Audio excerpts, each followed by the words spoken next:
that'll be all for today, chat. However, I do have some announcements. Tomorrow, I have a insane lineup, an insane sequence of guests, and you are not ready for this.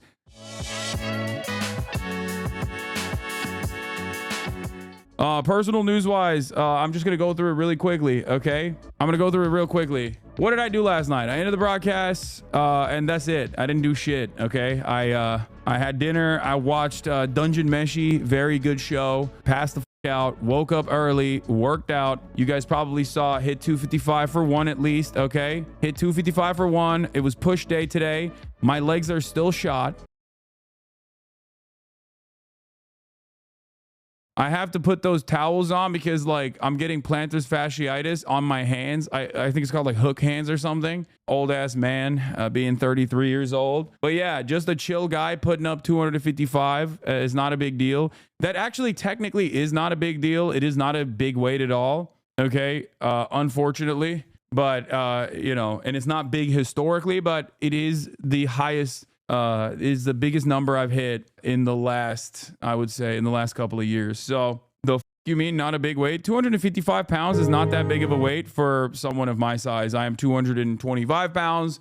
I should be able to rep this shit. Okay. I pressed 245 at 150, 5'5", and I'm 10 years older than you. Don't give up hope. I'm not. But yeah. Anyway, I kept my butt on the bench. Okay, I did on that lift. So before people talk shit about my form on that one, my butt was on the bench. Where was I? Okay, so yeah, I worked out. Had some big business deals, big phone calls, that sort of shit. Okay, and you already know. What do I always say?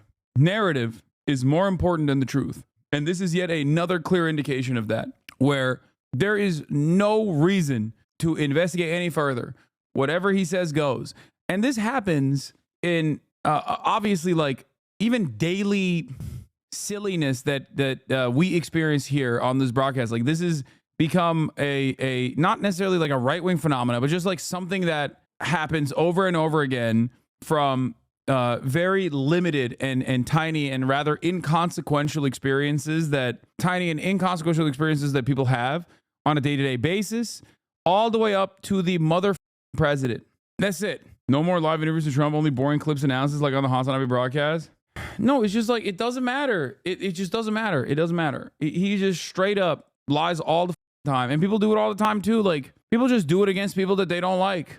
I mean, think about it this way. Here, I'll give you a micro example of this that has played itself out. Mizkif farmed LSF the other day. And he was like, Hasan was not allowed to be in front of the brands because he's a brand risk, right? So Mizkif said something that immediately was clipped on LSF. It just wasn't true at all. The idea that like I really wanted to stand in front of like the branded step and repeat, a branded step and repeat that I did stand in front of to get my photos taken regardless. Like nobody cared. People were just like, oh, this goes along with an overarching narrative.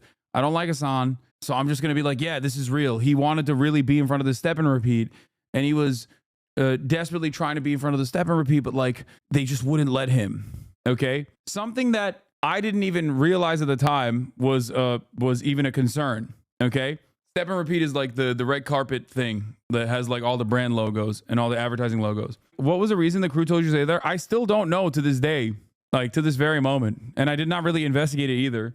But I suspect it had something to do with lighting, or the very fact that they wanted to continue using the step and repeat for people that they were snapping photos of at the time. It seems like they did that. It seems like they did that in other occasions as well. But ultimately, it doesn't even matter, right?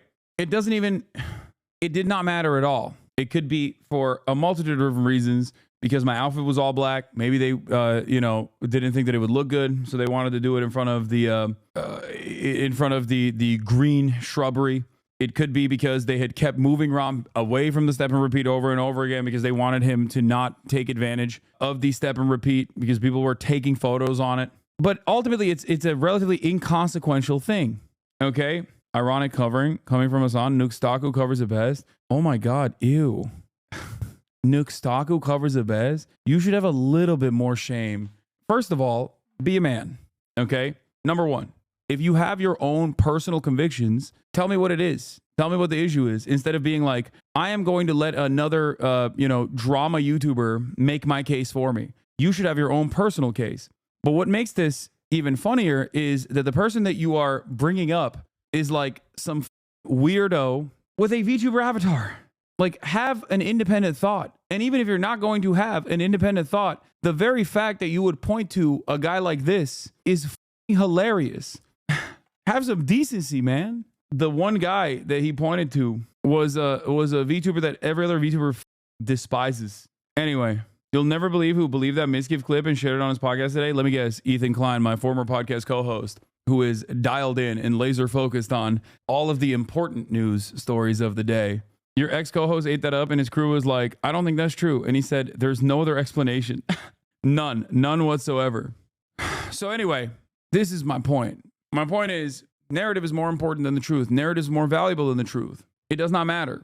And people, when they realize what the truth is, okay, why are we talking about your purifier again? Why give a fuck about your outfit in LA drama? This shit makes me want to leave instantly. Okay, I don't know if you understand how personal analogies work, but if you want, I can dive into the importance of sometimes covering like minutia that is personally involved, just for, people to understand the broader point here. Sometimes I like to pull it back. The conversation was about Donald Trump and how he just serially lies and it doesn't really matter because his followers eat that shit up. But this attitude that people have, that is a thought-killing pattern, an attitude that people have towards not really giving a shit about what the truth is on any particular situation, is so pervasive online that it actually even plays itself out in like relatively innocuous, inconsequential moments, such as the one that I was explaining. It was an example. I was using it as an example, a personal example. From small to large, it's just something that happens all the time. Does that make sense? And it is very frustrating, and I don't know how to deal with it in general. I don't know what we do. Jason is calling. Yo, what up? Yeah, I am live, yeah. Oh, you still wanted to hoop or nah? I don't think we can today. There's a lot of stuff that took place. There's a lot of news that happened. News. Well, okay, then all right, I'll just text you then. Okay. All right. Peace. All right, bye. No hoops with nephew, L Unk. No, I'm still W Unk. We'll do it. No, he texted me beforehand. He said he probably won't be able to do it today. We were supposed to do it now. Anyway, that'll be all for today, chat. However, I do have some announcements. Tomorrow, I have an insane lineup, an insane sequence of guests, and you are not ready for this. Lena Khan, Ta-Nehisi Coates, and last but not least, Stavros, Stavi Baby Halkias. 3 banger guests tomorrow. Okay? It is a slam-packed banger. Guests out the wazoo. Filled to the brim, the triple threat. And then last but not least, this week I plan to go and work out with Bradley Martin at his gym. I also plan to do a collaboration with Maya Higa, most likely on Wednesday. So get excited, get ready. Yes, the real Greek freak, Stavros Halkias, Stavros Stavi Baby Halkias will be in the building. Get excited, get ready, don't get it twisted. We got a stacked ass week with some banger guests. All right. On that note, love you guys, and I'll see you tomorrow. Peace.